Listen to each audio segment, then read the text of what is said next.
UK study visa की गल करन जा रहे हैं। सैप्टेंबर इनटेक के उपर फोकस करांगे और नाल दी नाल अज आपां खास इस उपर भी गल करनी है कि आखिर यूके ही क्यों की खास है कि तुहानू यूके स्टडी वीज़ा लई अपलाई करना चाहिए है। असीं खास पॉइंट्स तुहाडे नाल जरूर साझे करांगे ताकि तुसीं यूके नू होर चंगे ढंग नाल समझ सको और तुसीं समझ सको कि यूके अपलाई करन दा मतलब है कि सानू की खास इत्थों मिलण वाला है, साडे फ्यूचर नू लैके सानू की बेनीफिट हो सकते हैं। सो जरूर ध्यान नाल सुनो और समझो अज दी वीडियो नू ताकि यूके नू लैके होर क्लैरिटी तुहानू जरूर हो सके। स्वागत है जी सारिਆਂ ਦਾ, मैं हाँ हरजोत कौर और ये सारी जानकारी सारी इन्फॉर्मेशन तुहाडे नाल सांझी करनगे स्टडीज केयर अब्रॉड तो चंडीगढ़ ब्रांच हैड अनीता पंडराल जी साडे नाल ने। बहुत बहुत स्वागत है जी। सत श्री अकाल। सत श्री अकाल जी। सो अनीता जी, एक टाइम सी जो यूके का मन्निया जाता सी कि किसी भी तरह की प्रोफाइल है ना इत्थे लगाओ वीज़ा आ ही जाएगा, पर हुण हौली हौली टाइम दे नाल यूके भी थोड़ा स्ट्रिक्ट जरूर हो गया, जिवें कि स्पाउस वीज़ा नूं लैके भी या प्रोफाइल वाइज भी आपां देखिए कि थोड़ा चेंजिस असीं रूल्स विच जरूर देखिए, पर फिर भी यूके नूं खास मन्निया जाता है हमेशा ही। वो खास चीज़ां की ने मैं चाहूँगी कि अज की वीडियो जरिए तुसीं स्टूडेंट्स नूं समझाओ ताकि एक हुंदा कि स्टूडेंट जिथे अप्लाई कर रहा है उन्होंने ओवरऑल सारी पिक्चर क्लीयर जरूर होनी चाहिए तो यूके अप्लाई करने के की बेनिफिट स्टूडेंट को मिल सकते हैं। जी, तो मैम अगर मैं बात करूं तो यूके में यस मेजर जो अपकमिंग इनटेक है वो सितंबर इनटेक है, तो बहुत सारे स्टूडेंट्स को यही है कि सितंबर इनटेक में ही हम अप्लाई कर सकते हैं, but there are few universities जहां पे मिड ईयर इनटेक भी अवेलेबल है, यानी कि आप मार्च, अप्रैल, मई, जून, जुलाई, अगस्त इस तरह के जो रोलिंग इनटेक्स हैं वो अवेलेबल होंगे। तो आप मई इनटेक के लिए भी अप्लाई कर सकते हो, मार्च इनटेक के लिए भी अप्लाई कर सकते हो, अगस्त इनटेक के लिए भी अप्लाई कर सकते हो। तो ये तो एक पहली चीज़ है कि जो जिन स्टूडेंट्स का जनवरी इनटेक मिस हो गया है या जो पिछले साल जो स्टूडेंट डिलेमा में थे कि भाई हम यूके अप्लाई करें या ना करें, क्यों अप्लाई करें, तो और वो सोचते हैं कि सितंबर इनटेक बहुत दूर है, तब तक तो हमारा ऑलमोस्ट आधा साल खत्म हो जाएगा, तो कोई नियरेस्ट इनटेक कौन सा है, तो they have March intake, they have May intake available, they have July intake and August intake. तो आप बिल्कुल आप प्लान कर सकते हैं एंड इसके लिए एक नहीं कम से कम 6 से 7 यूनिवर्सिटीज ऐसी हैं जो कि रोलिंग इनटेक में एडमिशन देती हैं, यानी कि जिनकी एडमिशन मिड इनटेक में स्टार्ट होती है। तो अगर मैं बात करूं कि यूके स्टूडेंट क्यों जाएं, क्या यूएसपीज हैं बेसिकली जो जहाँ पे जो जिसके लिए यूके के लिए जो स्टूडेंट्स हैं वो बहुत ज़्यादा अट्रैक्ट होते हैं।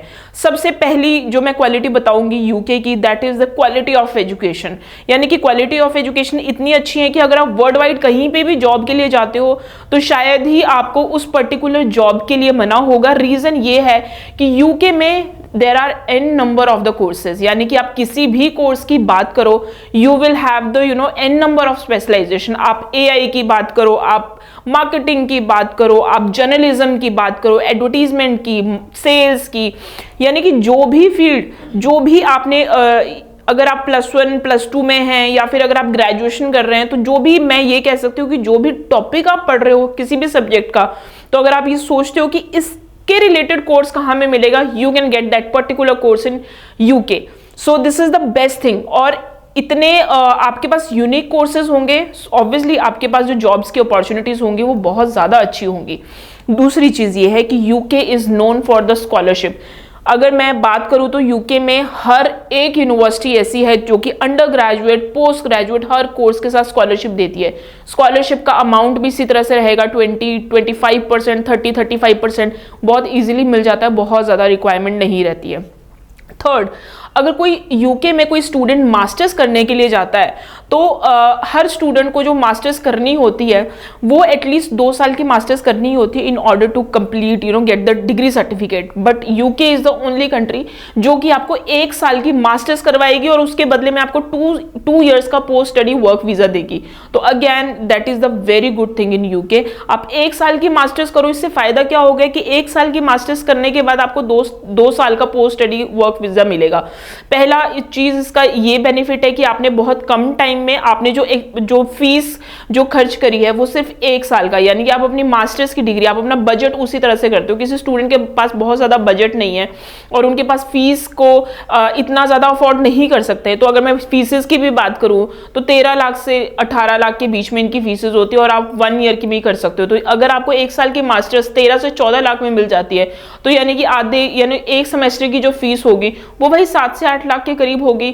तो 7 से 8 लाख पर सेमेस्टर अगर आप फीस दे रहे हो एंड अगर आपकी डिग्री पूरे 1 साल में कंप्लीट हो रही है और आपको 2 साल का भी वर्क परमिट मिल रहा है, तो मुझे नहीं लगता है कि ये डील कोई ऐसी होगी तो this deal will be the best. And the third is कि आपके पास अगर किसी स्टूडेंट ने आइल्स नहीं किया है, उसके पास नहीं टाइम है, वो कॉन्फिडेंट है कि I am good at English, और उसके जो +2 में जो परसेंटेज है वो 65 to 70% है उसके, तो वो विदाउट आइल्स भी अप्लाई कर सकता है। Again a very good thing. बहुत कम यूनिवर्सिटीज़ आपको, बहुत कम कंट्रीज आपको मिलेंगी जो कि विदाउट आइल्स एप्लीकेशन एक्सेप्ट करती हैं। Last but not the least, अगर किसी स्टूडेंट के एजुकेशन में गैप पड़ गया है, अप टू 5 years का भी अगर आपकी प्रोफाइल में गैप पड़ गया और आप ये सोच रहे हो कि मैं कहाँ अप्लाई करूँ, बट ऐसी कंट्री में अप्लाई करूँ जहाँ पे वैल्यू ऑफ एजुकेशन हो, जहाँ पे मेरी डिग्री की एक वैल्यू हो और मुझे जॉब भी बहुत अच्छी मिले, तो again you can plan for the UK. तो इसमें आपकी सारी ही चीज़ें कवर होगी। नंबर 1, स्पाउस वीज़ा एप्लीकेशन आप अप्लाई कर सकते हैं। नंबर 2, आपने अगर आइल्स नहीं किया है तो MOI के बेसिस पे आप अप्लाई कर सकते हैं। नंबर 3, आपकी प्रोफाइल में गैप पड़ गया है तो भी आप अप्लाई कर सकते हैं। 5 साल का भी गैप है तो भी आप अप्लाई कर सकते हैं। नंबर 4, आपको रोलिंग इनटेक भी मिलेंगे, यानी कि हर दूसरे तीसरे साल के महीने के बाद भी आपको इनटेक्स मिल सकते हैं। और उसके बाद जो नंबर लास्ट है, आपको job opportunity will be placement and job opportunity will be बहुत अच्छी, so that you can make your career like anything. जी जी जी बिल्कुल। सो देखो डिटेल ਦੇ ਵਿੱਚ ਅਨੀਤਾ ਜੀ ਨੇ ਤੁਹਾਨੂੰ ਸਮਝਾਇਆ ਕਿ ਯੂਕੇ ਅਪਲਾਈ ਕਰਨਾ ਹੈ, ਕਿਉਂ ਯੂਕੇ ਅਪਲਾਈ ਕਰਨਾ ਹੈ। ਇਹ ਨੌਲੇਜ ਹੋਣੀ ਵੀ ਸਟੂਡੈਂਟਸ ਨੂੰ ਬਹੁਤ ਜ਼ਰੂਰੀ ਹੈ ਤਾਂ ਕਿ ਉਹਨਾਂ ਨੂੰ ਪਤਾ ਹੋਵੇ ਕਿਹੜੀ ਬੈਸਟ ਥਾਂ ਤੇ ਅਪਲਾਈ ਕਰਨ ਜਾ ਰਹੇ ਨੇ। ਸੋ ਕੋਈ ਹੋਰ ਸਵਾਲ ਹੋਵੇ, ਯੂਕੇ ਅਪਲਾਈ ਕਰਨਾ ਹੈ, ਸੈਪਟੈਂਬਰ ਇਨਟੇਕ ਨੂੰ ਕੋਈ ਸਵਾਲ ਹੈ ਤੁਹਾਡਾ, ਕੋਰਸਿਸ ਨੂੰ ਲੈ ਕੇ ਕੋਈ ਸਵਾਲ ਹੈ, ਤਾਂ ਫਟਾਫਟ ਜੋ ਹੈ ਤੁਸੀਂ ਜਿਹੜਾ ਨੰਬਰ ਡਿਸਪਲੇ ਹੈ ਇਸ ਉੱਪਰ ਕਾਲ ਕਰੋ, ਪੂਰੀ ਇਨਫੋਰਮੇਸ਼ਨ ਲਓ, ਰਾਈਟ ਪ੍ਰੋਸੈਸ ਦੇ ਨਾਲ ਅੱਗੇ ਵਧੋ, ਜਾਂ ਫਿਰ ਤੁਸੀਂ ਸਟੱਡੀਜ਼ ਕੇਅਰ ਅਬਰੋਡ ਦੇ ਚੰਡੀਗੜ੍ਹ ਆਫਿਸ ਵੀ ਵਿਜ਼ਿਟ ਕਰ ਸਕਦੇ ਹੋ। ਆਪਣੇ ਡਾਕੂਮੈਂਟਸ ਨਾਲ ਲੈ ਕੇ ਜ਼ਰੂਰ ਆਓ ਤਾਂ ਕਿ ਉਹਨਾਂ ਦੀ ਅਸੈਸਮੈਂਟ ਕੀਤੀ ਜਾਏ ਤੇ ਉਸਦੇ ਅਕੋਰਡਿੰਗਲੀ ਤੁਹਾਨੂੰ ਰਾਈਟ ਆਪਸ਼ਨ ਜੋ ਹੈ ਗਾਈਡ ਕੀਤੀਆਂ ਜਾ ਸਕਣ। ਬਹੁਤ ਬਹੁਤ ਥੈਂਕਸ ਅਨੀਤਾ ਜੀ, ਇਹ ਪੂਰੀ ਇਨਫੋਰਮੇਸ਼ਨ ਯੂਕੇ ਨੂੰ ਲੈ ਕੇ ਡਿਟੇਲ ਦੇ ਵੀ ਤੁਸੀਂ ਆ ਸਟੂਡੈਂਟਸ ਨੂੰ ਸਮਝਾਇਆ ਇਸ ਵੀਡੀਓ ਦੇ ਜ਼ਰੀਏ। ਸੋ ਅੱਗੋਂ ਵੀ ਅਸੀਂ ਸਟੂਡੈਂਟਸ ਦੇ ਲਈ ਇਸੇ ਤਰ੍ਹਾਂ ਨਾਲ ਹੋਰ ਇਨਫੋਰਮੇਟਿਵ ਵੀਡੀਓਜ਼ ਲੈ ਕੇ ਆਉਂਦੇ ਰਵਾਂਗੇ। ਫਿਲਹਾਲ ਹੀ ਦਿਓ ਜੀ ਇਜਾਜ਼ਤ। Thank you so much. Thank you so much.